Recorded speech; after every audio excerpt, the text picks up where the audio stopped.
Welcome to study with Hanshin. Please subscribe this channel. Telugu content TET మరియు DSC ప్రత్యేకం. తెలుగు వ్యాకరణం పురాణం.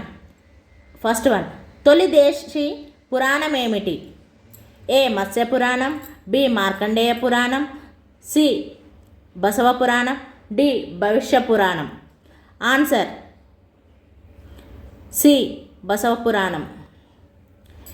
ఈ క్రింది వానిలో పురాణం లక్షణం కానిది ఏది?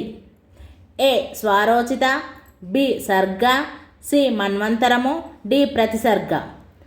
ఆన్సర్ ఏ స్వారోచిత. ఆంధ్ర పురాణం రచించిందెవరు? A Tummala, B Tribhuvaneni, C Madhunapantula, D Viswanatha. Answer C Madhunapantula. తమిళంలో వెలువడిన పురాణం?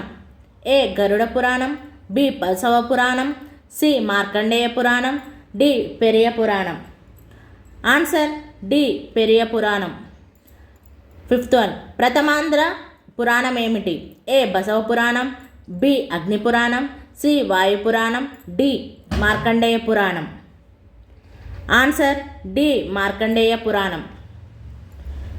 సిక్స్త్ వన్, గరుడ పురాణం అనువదించిన ప్రబంధ కవి ఎవరు? A Surana, B Mallana, C Timmana, D Peddana. Answer A Surana. Kannada రత్నాత్రయంగా పేరొందిన కవులు? A Ponna, B Pampa, C Ranna, D Singa. Answer D Singa. ప్రాచీన కథ లేక పూర్వకథ అనే అర్థం వచ్చే ప్రక్రియ పేరేమి? ఏ నవల, బి ప్రబంధం, సి కథ, డి పురాణం. ఆన్సర్ డి పురాణం. నైన్త్ వన్, తొలి తెలుగు జంట కవులు రచించిన పురాణం ఏది? ఏ బసవ పురాణం, బి వాయు పురాణం, సి వరాహ పురాణం, డి భవిష్య పురాణం. ఆన్సర్ సి వరాహ పురాణం. టెన్త్ వన్, కర్మకాండలు మరణం తర్వాత నరులకు వేసే శిక్షల గురించి చర్చించే పురాణం ఏది? ఏ గరుడ పురాణం, బి అగ్ని పురాణం, సి నారదీయ పురాణం, డి వాయు పురాణం. Answer A Garuda Puranam. Thank you friends.